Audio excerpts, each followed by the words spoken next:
He was given choices. But I think the interesting thing is the lesson, the reason the Hebrew writer brings it up is he's going to tie something back in. He's going to tell them the story of Esau, and they're going to say, well, yeah, that's dumb. They would understand that. But then he says, in the next verses, he talks in terms of, but they were on the point, the Hebrews themselves, some of them, of giving up something even more valuable. Remember, they were going back into the old law, and walking away from the church. And so his argument is, if you think Esau messed up, how much more serious is it if you walk away from the church and go back to the old law? So I don't know whether he meant to do it or not. He sort of laid a trap for them. As they would read that, they would say, well, that's not very smart, what Esau did. And then the idea, if they went back, they were making the same choices. And notice now in verse 17, he makes another argument, which I think is good. For you know that when he afterward desired to inherit the blessing, he was rejected, for he found no place for a change of mind in his father, though he sought it diligently with tears. Esau had made his choice. He sold his birthright, and the bargain stood. Sometimes we make bargains, we make choices, and we live with it. Go ahead, Scott. So, back up, I think in 15 or 16, it says about sexual morality, fornication. I'm reflecting on us now. So many of us will give up our inheritance, give up our inheritance in heaven for something is not with no value, to go fornicate or do something sexually immoral and be like, oh, that's no big deal. But later on, you might be begging and crying and wishing you could get into heaven because you've given it all up for something worthless. Yeah. Oh. Esau actually got what he bargained for. He bargained for some food. So he made the bargain. He made the choice. And he later regretted it. How many people, have regretted things from their past, made a choice. And sin has this bad habit of making you live with it, and so many times the consequences of sin and choices we make are far past what we think they'll be. I remember one time, I was lucky, God looked out for me. I was back in the days before I was, coming to church, and I was at a place up in Rural Valley, and I wanted a ride down to Katanning, because that's where my vehicle was, and I happened to be up at Rural Valley, and I'm not even sure how that happened. Okay, just suffice to say I was up there, and somebody offered to give me a ride that I knew him. And have you ever been in a situation that 5 minutes after you got in somebody's car, you wanted out? Oh, that was the case, because it was the weather had turned colder and was bad, and it was freezing on the roads, And I told him, I says, hey man, maybe we should go back, or you should slow down. The roads are getting really bad. I don't trust him. He was at front wheel drive. Oh, great. And I wanted right back out of that vehicle so bad. And he was driving faster than he should. Now, in fairness, he wasn't driving super fast. It's a good thing, because out here in 85, we came down around that one bend where the bridge is, just a couple miles away, right into that bridge abutment. Now, I didn't get hurt, he did, but I could have. That choice right there could have put me in a wheelchair, could have killed me, and I'd have been in eternity right now and wouldn't have been in a good place. That one singular choice could have done it, And people all the time bargain away, like Esau. They bargain away something very valuable, their relationship with God, to satisfy some craving that they have. People that I've had friends that, made the choice to drink to the point where they couldn't control their vehicles, and they either died or ended up in a wheelchair. I know one person that they've spent their life now in a wheelchair because of one choice that they made. And so, like Esau, we can, make those choices that cost. And one lapse of discretion has caused some young people to become parents way before they were ready for it or wanted it. And worse yet, then they sometimes compound the error by choosing to terminate the pregnancies that result. And see, all those things you live with. You live with. So let's not be like Esau and think through some of the choices we make. Sometimes we just react rather than thinking about what we want to do and whether it's the right thing. Thoughts or comments so far? Yeah, Linda. Jacob wasn't innocent in that either. He's really, in reality, he should have said to his brother, no, you can't sell your inheritance, that's yours. But Esau didn't value it, but still, Jacob wasn't innocent either. Oh, And the parents really weren't innocent. The whole family, I mean, you know what I mean? And then you think back, I don't know. right at that particular time, there wasn't much virtue going around that house. You're right. Everybody was playing trickery. Everybody, and it was a sad thing. But They did make up in the end, but still, there was a lot of heartache it wouldn't have needed to be, But Steve. I think this whole thing that we're talking about goes back to verse 12, this whole paragraph. And he's talking about following the path of righteousness. Yes. And these are the things that are going to get you off of the path.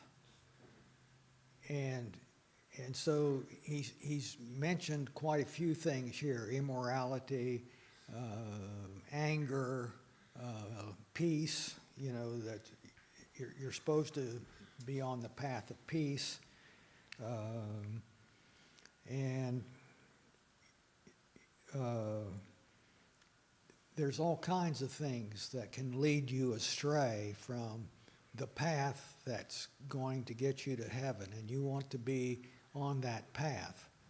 And so, there's a wide variety of things that can do that, and he's mentioned a list here, and I think it's interesting that when he talks about Esau, he's not talking about repentance towards God. He's talking about repentance. He couldn't take back that he had sold his birthright. And that's just Yeah, the bargain had been made. Yeah. Yeah. So there's bargains that we can make with this world that can have long-term consequences. Oh, isn't that the truth? People need to think through things often better than they do. I think at one time, when I was in my very early 20s, I think my idea of future plans is what am I doing Friday night? You know what I mean? And I didn't think so good back then, and I've paid I paid the fare thereof. You know, it talks about Jonah going off and on that one, going on the boat, and it says he paid the fare thereof. Anytime you try to run away from God, there's a price tag with it. Oh, Susan. Yeah, I think, I was just in conversation with someone who, said, and this is only for those of us who remember, tapes, cassette tapes, or DVD tapes. But if you play the tape to the end, it changes the decisions you make right now. And like you said, if your future plans is, what am I doing Friday night? You're not thinking, what's going to happen like 10 years from now or 15 years from now? You got to play the tape to the end and go, well, if I make this decision now, how's that going to affect, whatever, my kids or myself or, my family? And that's the thing is like, I think it's the delayed gratification thing. We're kind of living in a society right now where it's like, I want it now and I want to be happy and that's what I want, But if you live that way, it wrecks you. Oh, and so many people are into the gratification thing right now, and they buy something on credit and pay 2 to 3 times what it's worth by the time they're done. And that's not very well thought through. You know what I mean? And people make those choices. Yeah, Kaylee. I think we see a lot as far as some of the people we've grown up with and went to school with. A couple of our old friends come to mind, but, there was never, in that time you didn't care a whole lot about consequences, but as we have gotten older, we can see where some of them are stuck, like they can't get out of that mindset, and they have such a hollow life. Like, there's nothing really meaningful at all. And I think the way that they view church and what God wants them to do is like, well, just another set of rules, like a parent, like, I want to have fun now, and this is what I want to do. But ultimately, they're miserable. I mean, they haven't been doing the things they should be doing because they think it's, that's, well, a square. So you're such a square for, or whatever. But ultimately, it's for your betterment of your mental health and your overall health as you get older, and to lead a more fulfilling life. Like, I look at some of the people that I graduated with, and I'm like, what are you doing? Like, how is that still fun to you? And I feel bad because they don't really know what they're missing, I don't think. And you can try to, a couple of them, we've tried to tell them, like, you got to get out of this scene or you're never going to find somebody that's worth your time. You're never going to build a life. And I think they just don't want to. You can tell them over and over and they don't want to, but I think, well, maybe they're just not maturing as fast, but what's going to happen when they finally do mature and they're going to realize how much time they've wasted and how hollow their life is, how meaningless everything is. Yeah. So it's sad that some people can't seem to get out of that, even if they have people that have tried to kind of like push them the right way. But everything that we're told we need to do, even the small things, it's just like, when you have little kids, you're telling them, well, this is what you need to do, and they don't want to. Well, I tell my kids all the time, I'm not telling you this to be mean, this is because there's a reason, and I think even as adults, it's harder to, because we're right, all the time. Yeah, I remember my dad telling me a bunch of things, and I thought he was stupid. And I later told him, hey, you knew and I didn't. But you're right, some people don't get the consequences of choices. And one time there's I think it was in her 30s, a young lady made the observation, but I can't find good guys like you say I should have. I said, where do you shop? I said, if you're going out to the bars to find them, good luck with that. You know, well, where can you go? Have you been to church for a while? Try there. You know, it does matter. And the choices that people make, you know, you live with. And the advice you're giving your children is right, because, and then God, in effect, gives us that same advice. He wrote us a manual for the human existence. It's the Bible. And if you follow it, it's the best way to live. Take heaven and that out of the picture for a minute, even though it's not. But do you realize that living the life that is described in the Bible would be the best life to live, irregardless of the reward at the end? You know, because it teaches you how to be healthy, avoid bad habits, live peaceably with all men. It teaches you all those things. It's a manual for living, you know, but we don't like to. It's like the Christmas toys. I throw the instructions away and then are looking for them later. You know? Yeah, Linda. Solomon's a good example, and the thing is, it's happened from the beginning. And you don't learn things until you get older. That's the reason, if you notice, God always put people when they were older, and sometimes you think, boy, putting someone in who was Abraham, they were older in their life. I mean, even like old men, before God left them lead. You know what I mean? Yeah. It's always been that way, so it's not going to change. Until when you get older, you learn more, but everybody don't. But that's life, isn't it? Cain and Abel. You can go back. The devil's active, so Is he ever? everyone's not going to change. There's going to be bad. There's going to be good. It's always been that way. It'll be that way till till Jesus comes back. So. And the thing that And I'm thankful that the ones, I'm thankful that I found it with help, yeah. Oh, yeah.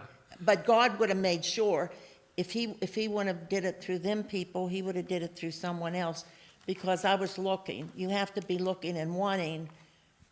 It's hard to explain. And God's in control of all that, I think, but you got to do your part. But a lot of people don't, because they don't understand. Just like when they go out and you start whatever you do bad. When you're younger, you don't realize that. Yeah. Oh, I know. What baffles me is how even people that know better can fall. Like Solomon, your example. He asked God for wisdom, and he was incredibly wise, such that people would come from all over the world, like the Queen of Sheba and others, just to pick his brain or his wisdom.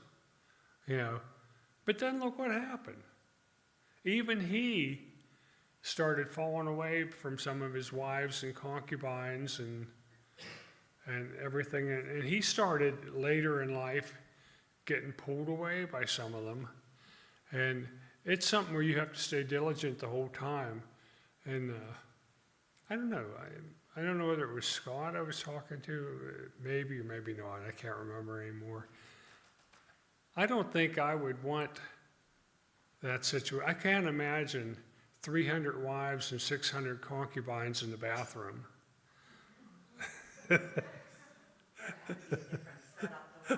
I'm sure he had. I couldn't even imagine that scenario. But that's what he chose. But the whole point of all this is Esau made a bargain for something so simple and gave away something that was so important. We can do that too. And I'd encourage everyone to really think through the choices that you're making and be sure the bargain you're making is actually a wise one. Hey, Clem, go ahead. Oh, Susan, I thought. No, I was just going to say, and that's just it. Like, I think, the adversary knows our weaknesses, and so it's like he's going to throw a bone out there every once in a while just to see if you go for it, and I do know. and like you said, it's up to us to be vigilant And, you know, even to confess to a brother or sister, man, I'm struggling with this. Can you pray for me? Because once you go down the road to perdition, that's the other thing Satan really likes to do, is he likes to shame you. You can never come back from this. It's never going to get any better. You've messed up too much now, so forget about it. And that's the lie he likes to tell us, you know. And so people that we look at and we're like, why do you keep making the same mistake over and over again? I think at some point they start believing the lie, you know, that like they're not worthy of good stuff. They're not worthy of God's love. And that's dangerous, because that's exactly how our enemy likes to work. Yeah. Clem, did you have something? I have so many thoughts going through my mind of things and choices that we make. Every day. Every day. And you don't realize what your choice, how it is going to affect everything else. We don't live in a vacuum, do we? No. We do not. Very, very good point. That's actually a fairly profound statement, is the choices we make. Sometimes we think, well, it just hurts us. Not usually, not usually. Okay, we'll take up there next week. Thanks.